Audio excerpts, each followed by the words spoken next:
Acércate a la cultura a través de todos tus sentidos. Esto es El Andamio.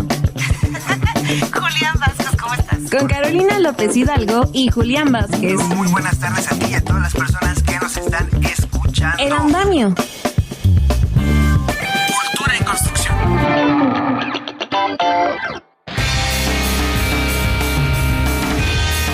Muy buenas tardes y gracias por subirse con nosotros a El Andamio, el programa cultural del Instituto Mexicano de la Radio.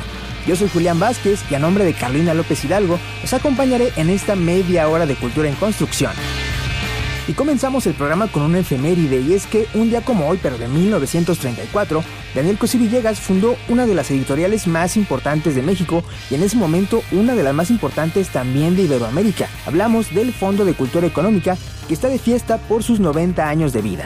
Y en el andamio de hoy, platicamos con la escritora Paola Llamas sobre su poemario Poesía para Otakus, que entre muchos temas se pregunta ¿qué pasa cuando nos enamoramos de alguien que no existe? El escritor mozambiqueño Nia Couto es el ganador del Premio Phil de Literatura en Lenguas Romances 2024. El Festival de Cine de Horror Macabro estrenó mundialmente Las Tías, cinta que trata sobre la salud mental y el abandono a través de eventos paranormales. El Palacio de Bellas Artes llevará a cabo una serie de homenajes al músico y compositor mexicano Gonzalo Curiel. El Andamio. Cultura en construcción. Muchísimas gracias por acompañarnos y les recordamos que estamos en todas las redes sociales, X, Facebook e Instagram, en todas como @elandamiomx. También si quieren revivir los programas, pueden buscarnos en YouTube como programa El Andamio Imer, así como visitar nuestro sitio de noticias en Imer Noticias. El Andamio. Cultura en construcción. Y celebrando los 90 años del Fondo de Cultura Económica, tenemos 3 libros para regalarles. Mándenos un WhatsApp al 55 66 31 24 27. Lo repito de nuevo, 55 66 31 24 27 para ganarse alguno de estos 3 libros. De narrativa, Nuestras Mujeres, de la autora Jennifer Thorndike. De novela gráfica, Increíble, de Vincent Sabus. Y de artes plásticas, con el tomo 2 de Pinta la Revolución, arte moderno mexicano de 1910 a 1950. Mande un mensaje al 55 66 31 24 27 pidiendo el libro que más les haya gustado. Los primeros 3 ganadores se van a llevar estos ejemplares. El Andamio. Cultura en construcción. Continuamos en El Andamio y ahora vamos a platicar de poesía, anime e internet, porque nos acompaña Paola Llamas, escritora del poemario Poesía para Otakus. Para quien no lo sepa, otaku es un término japonés para referirse a quien es fan de un tema en particular. En este caso, Paola es una gran fan de la animación japonesa. Paola, si tu libro fuera un anime, ¿de qué género sería? Ay, pues yo siempre he pensado que este libro en especial es como un shonen, que es como estos animes que son más como para un público más infantil, que tiene que ver como con esto de como del protagonista que tiene una misión de aventura, ¿no? Siempre lo he visto mucho más como un shonen, que son estas historias de aventura, y no tanto como un seinen, que son estos que son un poco de público más adulto. Siempre lo he pensado más como hacia la aventura y hacia como el descubrimiento del mundo. Paola, y ahora cuéntanos, ¿cómo es que llegaste a escribir este poemario? Pues mira, fíjate que fue muy chistoso porque me parece que es como un libro que escribí de alguna manera muy como ensimismada. Fue más o menos como en el tiempo de la pandemia que me empezaba a interesar mucho. Digo, además de que tenía tiempo, entonces me podía darle el lujo de ponerme a investigar cosas de las que tenía como ya un interés de mucho tiempo atrás, que era como las cuestiones como del anime y el manga, pero desde una visión más como teórica. Digo, yo soy fan del anime y el manga, pero como que de alguna manera siempre yo encontraba relación con las cosas que yo escribía, ¿no? Como que encontraba mucha relación con mi realidad. Y sobre todo creo que como en la pandemia tantas cosas se hicieron virtuales y tantas cosas se hicieron no físicas, para mí tenía mucho sentido como la experiencia cuando ves un anime o un manga, ¿no? Que es como que estás viendo las historias de personajes que no existen ni existirán, ¿no? Porque son caricaturas evidentemente, pero que de alguna manera alcanzan a tocarte, ¿no? De una manera muy real. Entonces yo pensaba mucho esto y decía, bueno, ¿cómo algo no físico puede tocar algo mío físico, ¿no? Como puedo sentir un sentimiento real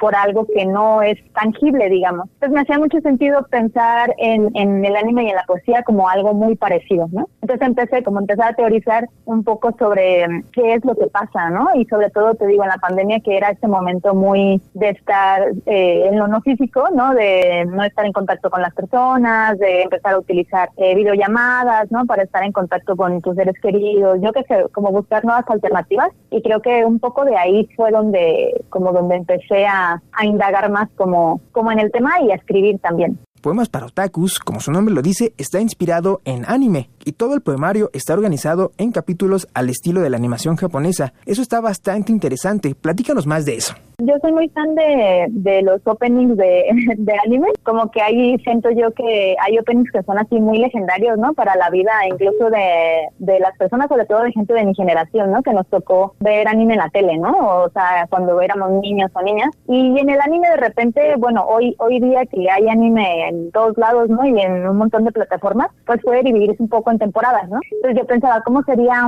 como un libro de poemas que tuviera un opening, ¿no? El opening tendría que ser como son los openings, ¿no? Que son como llamado a la aventura, como toda esta, como que te llama a la acción, como que te dicen más o menos de qué se va a tratar, ¿no? Y el ending pues es como esta parte que es más nostálgica, que es un poco más, sí, siempre tiene este tinte como nostálgico. Entonces pensaba en cómo podría hacerlo y para mí tenía mucho sentido y como que en mi cabeza yo decía, claro, es que eso aporta a la historia, ¿no? Así como en los animes te aporta ver la infancia del personaje, cómo crece el personaje y cómo se desarrolla, pues también en un libro de poemas, ¿no? Y bueno, al final fue de manera muy consciente esto de los capítulos y el proceso de escritura fue casi que lineal. Digo, sí me iba de repente como agregando cosas en cada capítulo, pero sí intenté que fuera muy claro, que los capítulos fueran avanzando de alguna manera como hacia lo no tangible, ¿no? Que era como mi propósito final.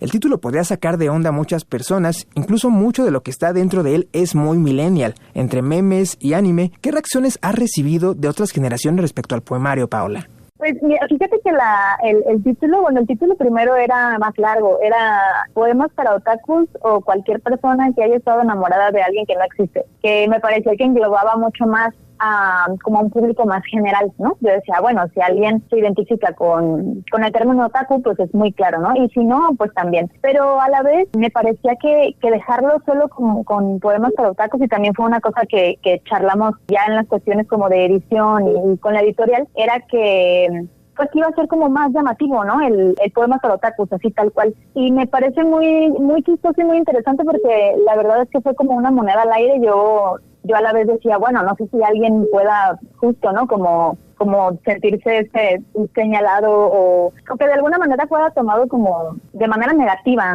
y me daba un poco de miedo eso, la verdad, pero afortunadamente ha tenido una buena respuesta, sobre todo como con públicos como mayores, como de más edad. Realmente no he tenido ningún mal comentario, más bien como quizá un poco es esta cuestión de la curiosidad incluso, ¿no? He tenido como algunas pláticas con personas que me han dicho como, bueno, es que ni siquiera yo sabía que era ese término, ¿no? Entonces ya como que un poco ya en la conversación, pues ya, claro, incluso como mis papás, ¿no? Mis papás quizá no están muy relacionados con el término, pero saben de qué se habla, ¿no? Incluso ellos vieron anime cuando eran niños, por ejemplo, ¿no? O ellos conocen perfectamente la estética, ¿no? Ven en la calle algún personaje y saben que es un anime, ¿no? Como que yo decía, sí, quizá el término puede que no esté como tan relacionado a algunas generaciones, pero saben de qué se está hablando. Seguimos platicando con Paola Llamas. Ahora, algunos de los poemas van dirigidos a personajes de anime, gente que no existe. Esto podría sonar extraño, pero es que desde siempre hemos idealizado a personas que no existen, desde artistas como Chayanne hasta gente en internet.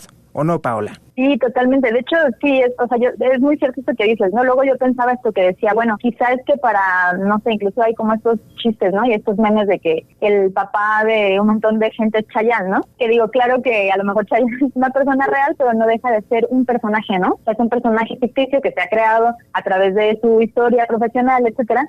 Entonces yo decía, claro que justo como que estos sentimientos hacia seres ficticios siempre ha existido, ¿no? O sea, desde tiempos remotos. Lo que yo siempre como que luego pienso es que digo, bueno, quizá el Chayanne de nuestros tiempos es, yo qué sé, una caricatura, ¿no? Pero sigue siendo el mismo fenómeno. Entonces por eso me parece que es un tema muy, muy vigente y que de alguna manera, al menos como de manera personal, yo creo que me atraviesa a mí todos los días y era muy, muy grato cuando el libro salió y me encontraba con la sorpresa de que mucha gente se identificaba también, ¿no? Que me decían como, bueno, incluso digo, hoy día que se utilizan tanto estas aplicaciones, ¿no? De citas y etcétera, es lo mismo, o sea, es como seguir comprando la ficción de un personaje, ¿no? Estás viendo la imagen de alguien que esa persona decidió poner, estás viendo su nombre, estás viendo las cualidades que esa persona decidió poner en su personaje, ¿no? Yo siempre pienso esto. De alguna manera estamos como todos actuando un personaje tanto en redes sociales como en la vida física, ¿no? Entonces vamos por ahí vendiendo nuestro personaje y alguien puede enamorarse de él sin saber si este personaje es real o no, ¿no? Como que la ficción está en nuestro día a día,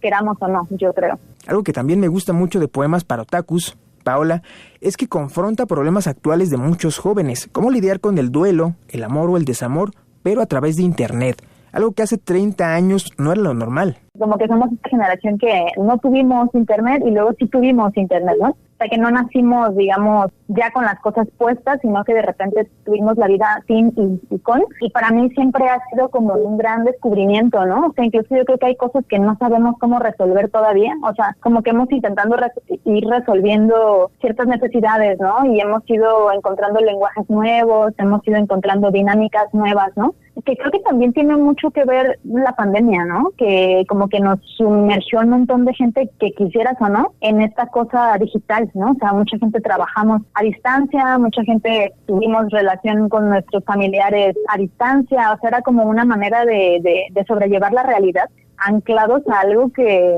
pues que no sabemos, ¿no? O sea, para mí es como un amor-odio, la verdad. O sea, siempre yo me he sentido muy identificada con las cosas virtuales y con las redes sociales y así, pero a la vez me dan mucho miedo, ¿no? O sea, yo digo, y sobre todo ahora que ya es como tan bien sabido esta cosa de que, piensas algo y de repente sale una publicidad, ¿no? De cierta cosa o así. Yo he como optado por encontrarle el encanto un poco a eso, ¿no? Incluso como esta cosa de repente medio divina, que yo digo, bueno, es que también hay como una especie de divinidad digital con la que estamos conviviendo día a día, ¿no? Y cómo nuestras dinámicas han cambiado, incluso como la brevedad, ¿no? Como que, digo, yo he notado que de repente hay un montón de gente que me dice, bueno, si yo veo un texto largo y me da flojera, ¿no? Y leo algo muy corto y me llama la atención. Estamos tanto tiempo scrolleando que no podemos detenernos, o de repente puede ser un poco más difícil detenernos a contemplar algo por, yo qué sé, más de 15 segundos, ¿no? Paola Llamas, autora de Poesía para Otakus, ¿qué esperas que la gente se lleve de tu poemario?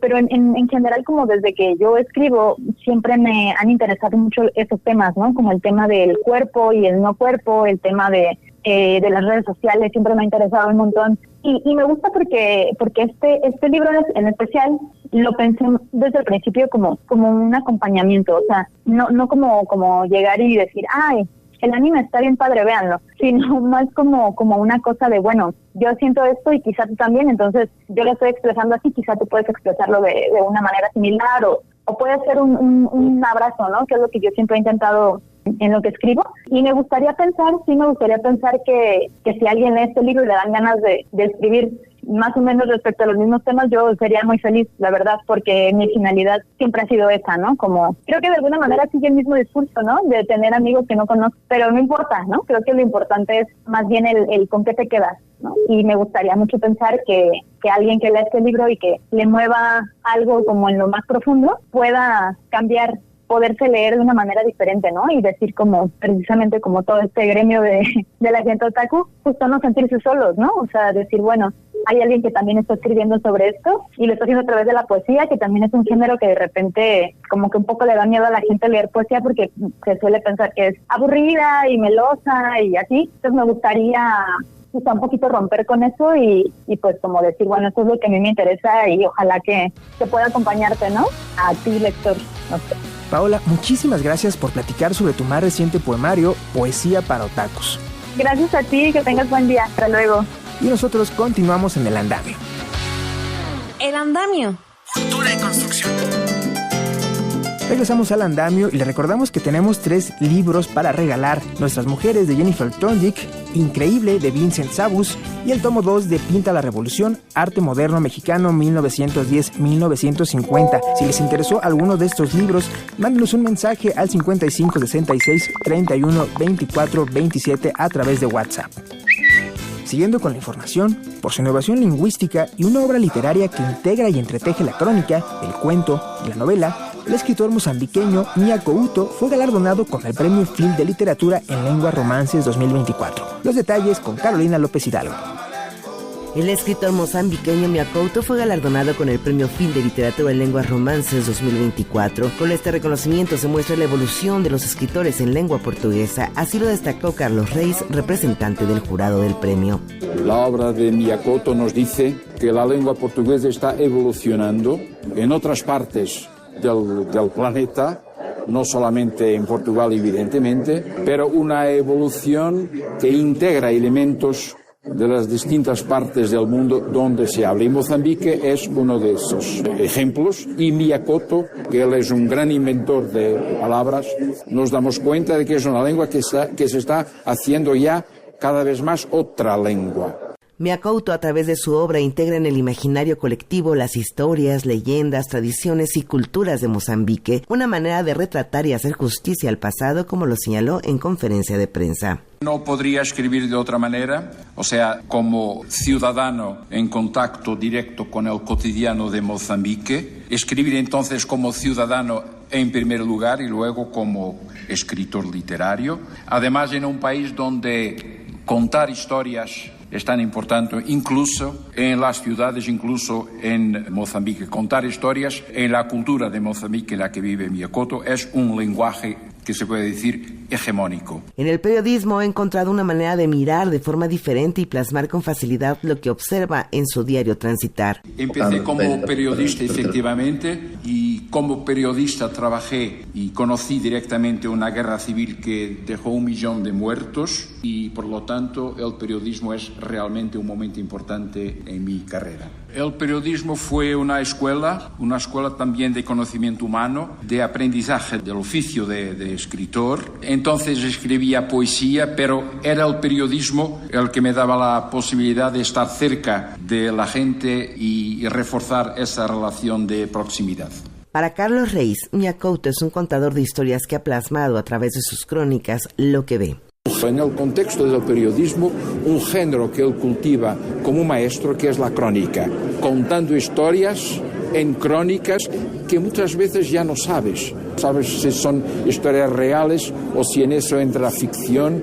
Ahí se inventan personajes, episodios, etcétera, etcétera. Y por lo tanto es un escritor en el cual la frontera entre periodismo y literatura a veces está un poco eliminada. Mia Couto es el 5º escritor en lengua portuguesa en ser galardonado con este premio. Compitió contra 49 candidaturas de 20 países y en 6 lenguas. En sus libros como Tierra Sonámbula, El último vuelo de flamenco, La confusión de la leona y Veneno de Dios, se encuentran 2 elementos principales: la musicalidad y los fantasmas. Hay que no solamente saber y conocer leyendo el portugués en el que escribe Mia Couto, pero a veces no leerlo en silencio, sino leerlo expresivamente para que resalte esa musicalidad.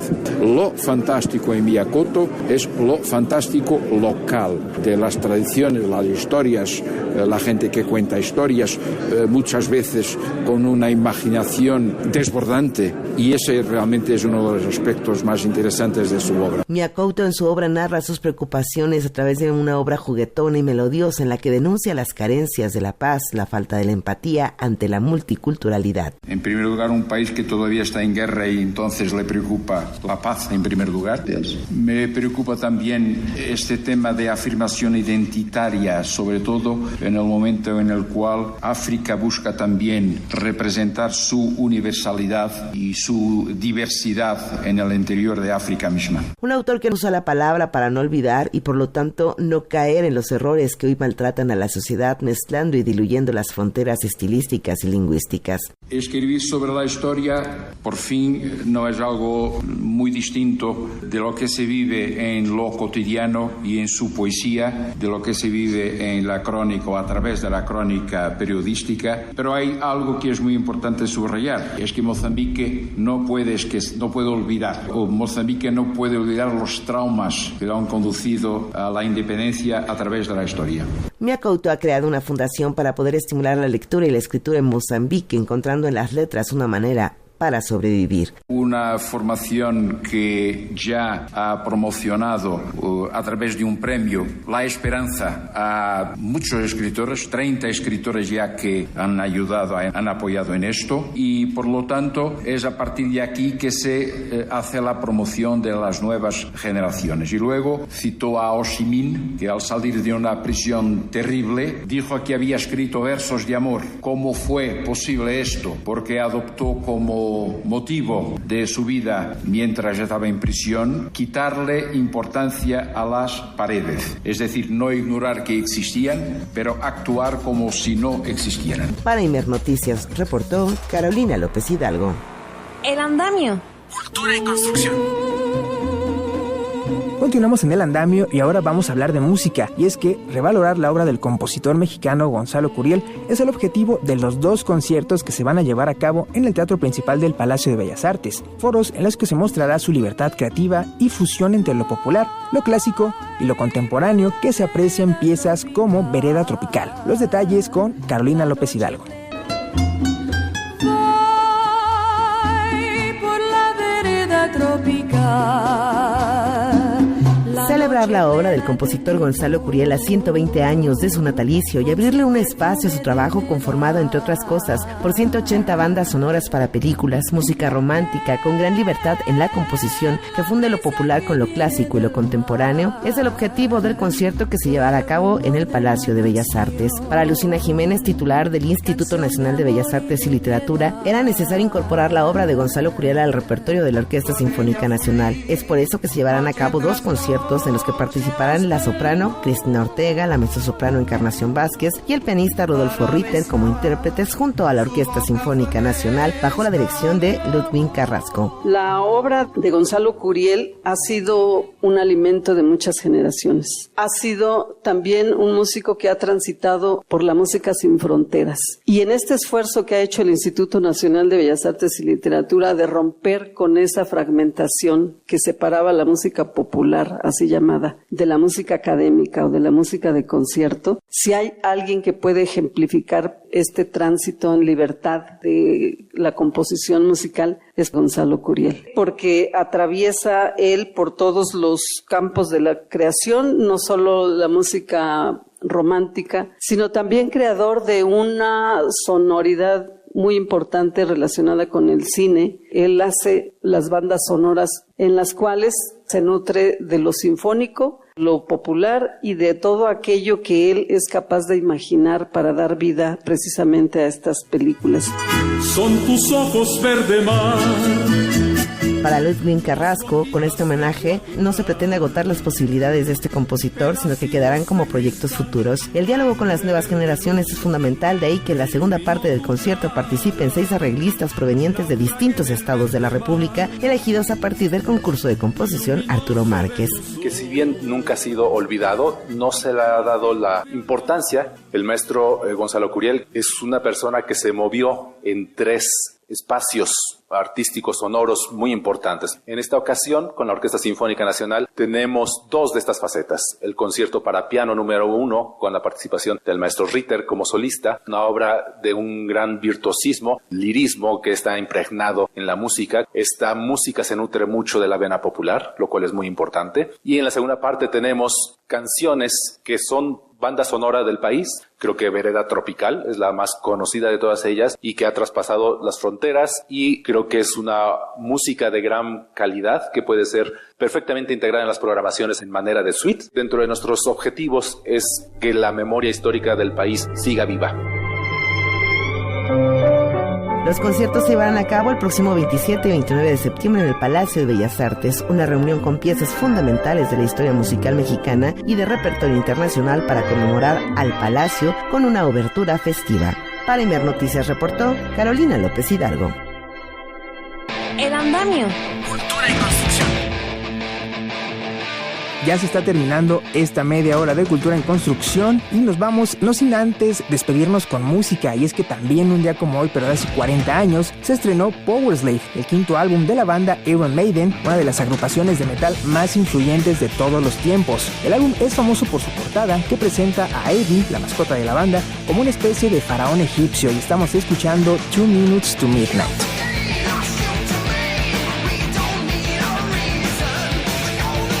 Gracias por acompañarnos en este andamio del martes 3 de septiembre. Yo soy Julián Vázquez y a nombre de Carolina López Hidalgo me despido, no sin antes también agradecerle a nuestros compañeros en los controles, Sofía Gutiérrez, Valerio Ortiz, Alberto Palomino y Adria Aceves, que hacen posible que nos escuchen a través de internet y la radio. Nosotros ya nos vamos, pero nos escuchamos el próximo jueves. Que tengan un excelente martes.